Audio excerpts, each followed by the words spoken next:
So I'm here in front of the BC Human Rights Tribunal at 605 Robson Street. I'm Carrie Simpson from Culture Guard. Bill Whatcott, how are you? Kind of disappointed but not surprised. Fake news has shown up and I'm sure they're going to play the gender charade. So I told CBC I didn't even want to talk to them. I don't see the point. They're just not interested in the truth. I guess I was shocked. I was shocked, but I shouldn't have been, that a psychiatrist with 50 years experience, who's worked in his field almost as long as I have been alive, and I'm no longer a young guy, a guy that has been called upon to give expert testimony in 30 different cases, that this kangaroo Mickey Mouse tribunal would find that he's not qualified enough to speak to them anything that's relevant.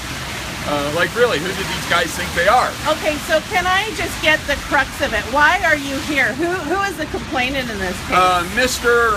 Ronan Ojay is the complainant, a transvestite who ran as vice president of the British Columbia NDP. A man who, through his own social media, you can clearly see wants to bring his gender identity issues into the public square and wants to use political offices to do it. Somehow he believes that I, as a tax-paying citizen, have no right to call him out on his gender sandbox and tell voters not to vote for him. His idea of democracy is you can't say that. So we've heard a lot in the media from people like Jordan Peterson that Canada's going to be in an era of compelled speech. Well, we've already gone there with this tribunal. They wanted to take my t-shirt off, and they wanted me to either use the complainant or she in referring to that biological male. I refuse to do it.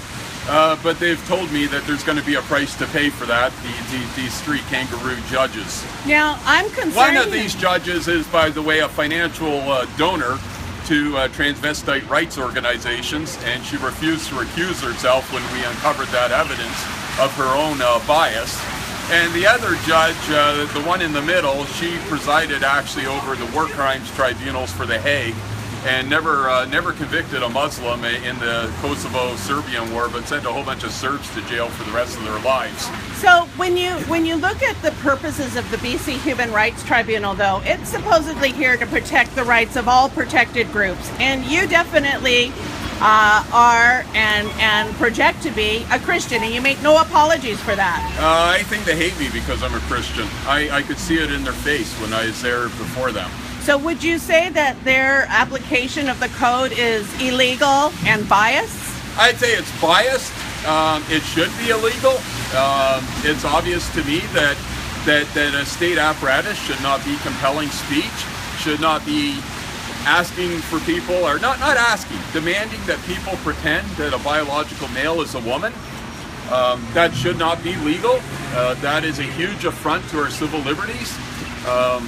It's at the very best an injustice to taxpayers. I don't see how this is an essential service. So here in Canada, we're led to believe that we have the freedom of speech, freedom of expression, the right to religious beliefs, and those rights are protected.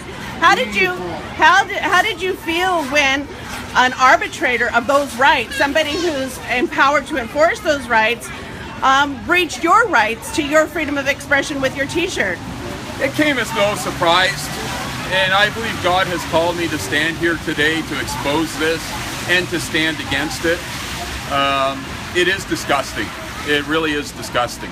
So when you have experienced what you have, and you've been in jail for things that you've said, do you think Canadians need to wake up to what's happening in our nation? Well, I walked out to preach here to the public if they care to listen, and my message was wake up. If you just want to play your video games and work your 9 to 5 and focus on your own self-interest, you will get the country you deserve, and it will not be pretty, as evidenced by what I'm seeing the last 3 days in here.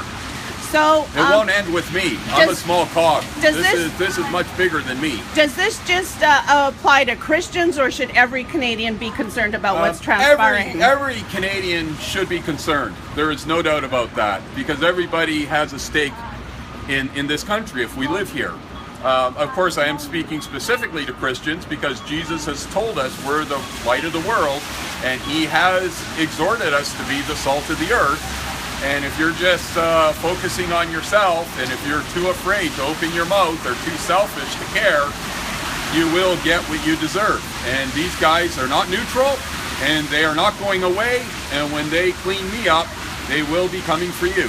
So history tells us that when people see these kinds of progressions happening in society, the ability not to engage in free speech and freedom of religion, when we engage in proceedings like this, which in some cases some people allude to them as star chamber proceedings, do you feel that's where we're going?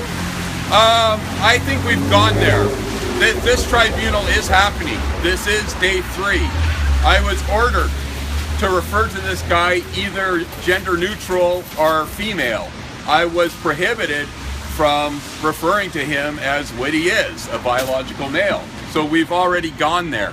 They've already said there's going to be penalties coming because I refuse to call him a woman. That's come. And keep in mind that the complaint itself, this is prosecution for putting out a non-violent, factually correct election flyer. A political speak. Yeah, a political speech that was probably less inflammatory than a lot of what the left puts out. So when I'm sitting in that tribunal and I hear a panel of 3 people that are supposed to be unbiased referring to the complainant not in a unbiased or equal way, for instance, as a woman, I find that concerning, I find that offensive, and I find that discriminatory to my rights. I have very little confidence in this panel just by their own conduct that they are unbiased. Oh, I note that their own tribunal member, Norman, what the heck is his last name? Therese. Yeah, Therese. He accidentally slipped up 4 times. And as much as he admonished my lawyer that he is in violation of their rules when he accidentally refers to Mr. OJ as he, Norman himself did it. You know, Norman is a purveyor of this perverse gender non-reality, and he accidentally went off his script not once but 4 times. And the other 2 girls on that tribunal, the hypocrites, Jerusalem and Cosino, they didn't even admonish their own tribunal member, their fellow judge, who should be held to a higher standard of conduct than my lawyer. They did not raise their voice at him at all, but they shouted at my lawyer when he inadvertently referred to the biological male as a he, and indeed they threatened me with financial penalties if I continue to use the biologically correct pronouns, which of course, you know, I actually tried to use complainant a couple times. We're talking to the panel here. I actually did complainant a couple times, and that's kind of disjointed and unnatural. It's easier to call the guy a he, because that's how one's brain is hardwired when they look at a biological male. And it's really a lot of effort to keep up that gender charade. And when I tried to do that effort for about 3 minutes, I said, this is nuts, I don't want a part in it. Yes. Well, I would like to say thank you on behalf of Culture Guard and everybody who stands for the rights of all religious faiths and all people to participate in our democracy. We know you're a Christian, so we're honored to give you this Canadian Christian flag. Thank you. Oh, that's nice. Yeah, it's going to go good with my $100,000 fine.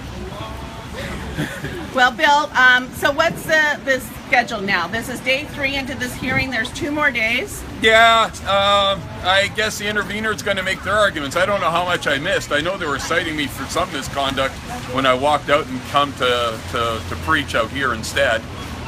You were up there for a while. What the heck was going on? I heard the lawyer complaining as I went out the door.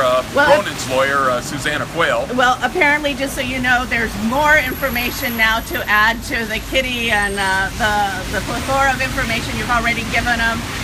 That is transpired through email and on the social media. Oh, they're complaining about my Facebook.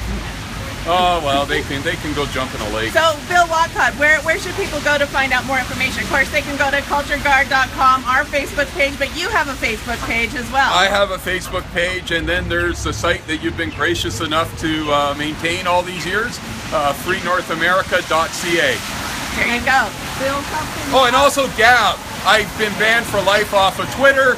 If you want to find my tweets, they're called Gabs now. Gab is a social media that is dedicated to free speech in the truest sense, and I am on there. Thank you.